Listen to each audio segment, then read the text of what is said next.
పార్లమెంట్లో తొలి విడత బడ్జెట్ సమావేశాలు ముగిశాయి. చివరి రోజు కీలక బిల్స్ ను పార్లమెంట్లో ప్రవేశపెట్టింది కేంద్రం. లోక్సభ ముందుకు కొత్త ఐటీ బిల్ తెచ్చారు ఆర్థిక మంత్రి నిర్మల.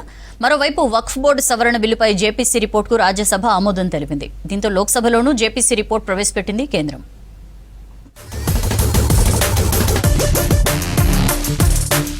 పార్లమెంట్ బడ్జెట్ సమావేశాల ఫస్ట్ సెషన్స్ వాడివేడిగా జరిగాయి. తొలి విడత సమావేశాల చివరి రోజు కీలక బిల్లులు తెచ్చింది కేంద్రం. వక్ఫ్ బోర్డు సవరణ బిల్లుపై జేపీసీ రిపోర్టును రాజ్యసభలో ప్రవేశపెట్టింది. దీనిపై విపక్షాలు తీవ్ర అభ్యంతరం తెలిపాయి. అన్ని వర్గాల అభిప్రాయాలను పరిగణలోకి తీసుకోలేదన్నారు. వక్ఫ్ బిల్లు సవరణ రిపోర్టు నుంచి అభ్యంతరాలను డిలీట్ చేశారంటూ విపక్షాలు వాకౌట్ చేశారు. విపక్షాల ఆందోళన మధ్య వక్ఫ్ సవరణ బిల్లు రిపోర్టు ఆమోదించారు రాజ్యసభ చైర్మన్ జగదీప్ ధన్కడ్. వక్ఫ్ బోర్డు సవరణ బిల్లుపై జేపీసీ రిపోర్టును తీవ్రంగా వ్యతిరేకించారు రాజ్యసభ ప్రతిపక్ష నేత మల్లికార్జున ఖర్గే. ప్రతిపక్ష ఎంపీల అభ్యంతరాలను రిపోర్టులో పరిగణలోకి తీసుకోలేదన్నారు. వక్ఫ్ బోర్డు బిల్లుపై ఫేక్ జేపీసీ రిపోర్టు తయారు చేశారని విమర్శించారు. మరోసారి మైనారిటీ వర్గాల అభిప్రాయాలతో నివేదిక రెడీ చేయాలన్నారు. రాజ్యాంగానికి వ్యతిరేకంగా వక్ఫ్ బోర్డు సవరణ బిల్లు ఉందన్నారు ఖర్గే. जो वक्फ बोर्ड की जेपीसी की रिपोर्ट है, जिस रिपोर्ट में अनेक सदस्यों ने अपना डिसेंट नोट दिया है, वो नोट देने के बावजूद भी प्रोसीडिंग से निकालना और उन मेजॉरिटी मेंबर्स के व्यूज सिर्फ उसमें रखकर बुलडोज करना ये ठीक नहीं है. ये कंडेमेबल है और एंटी डेमोक्रेसिक है, एंटी प्रोसीजर है. వక్ఫ్ సవరణ బిల్లు నివేదికపై విపక్ష ఎంపీలు రాజ్యసభను తప్పుదోవ పట్టిస్తున్నారన్నారు కేంద్ర మంత్రులు కిరణ్ రిజిజు. 6 నెలలుగా అన్ని వర్గాల అభిప్రాయాలను తీసుకుని జేపీసీ నివేదిక తయారు చేసినట్లు చెప్పారు. రిపోర్టు దృష్టికి వచ్చిన అభ్యంతరాలను తొలగించలేదన్నారు. సమగ్రంగా చర్చించాకే రిపోర్టు సిద్ధమైందన్నారు Kiren Rijiju. During the proceedings of the JPC for last 6 months, some of the honorable members are here who are members of the JPC. They can clarify from the Ministry of Minority Affairs. My own Secretary of the Ministry of Minority Affairs continuously attended the JPC meeting. All the officers are supporting them and the proceedings were as per rule. And finally, when the report is tabled, it would be the fittest of the things if honorable members read the report.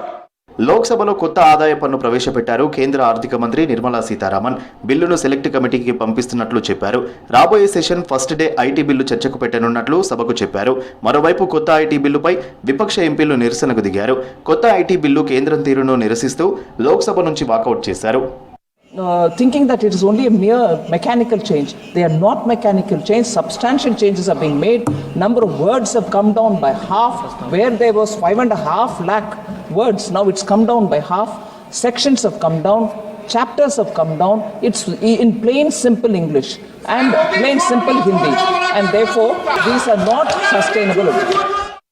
వక్ఫ్ సవరణ bill లోక్సభలో ప్రవేశపెట్టారు JPC chairman Jagdambika Pal. JPC రిపోర్టులో అభ్యంతరాలు ఉంటే తమకు ఎలాంటి ఇబ్బంది లేదన్నారు కేంద్ర మంత్రి అమిత్ షా. మరోవైపు అమిత్ షా మాట్లాడుతుండగానే విపక్ష ఎంపీలు నిరసనకు దిగారు. వక్ఫ్ సవరణ బిల్లు రిపోర్టులో అభ్యంతరాలను తొలగించడంపై నిరసన తెలిపారు.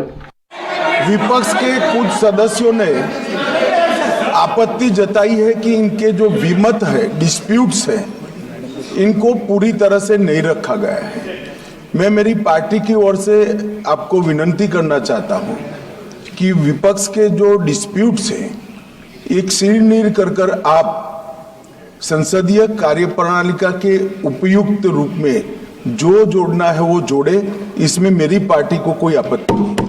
రాష్ట్ర విభజన తర్వాత తెలంగాణ అప్పుల్లో కూరుకుపోయిందన్నారు ఆర్థిక మంత్రి నిర్మలా సీతారామన్. రాజ్యసభలో బడ్జెట్పై చర్చ సందర్భంగా ఆమె మాట్లాడారు. విభజన కంటే ముందు తెలంగాణ రెవెన్యూలో మిగులు రాష్ట్రంగా ఉందన్నారు. విభజన తర్వాత అప్పుల్లో కూరుకుపోయిందని చెప్పారు. విభజన తర్వాత మోదీ సర్కారే తెలంగాణకు భారీగా నిధులిచ్చిందన్నారు Nirmala. Post the Reorganization Act getting passed, Telangana was revenue surplus. Today, it is, I'm sorry to say, I'm not picking on any one state. Every state has its issues.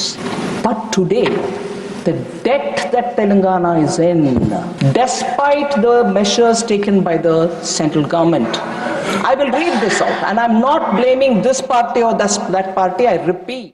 Parliament budget సమావేశాలు తిరిగి మార్చి 10న ప్రారంభం కానున్నాయి. 2025 budget సమావేశాలను 2 విడతలుగా నిర్వహిస్తోంది కేంద్రం.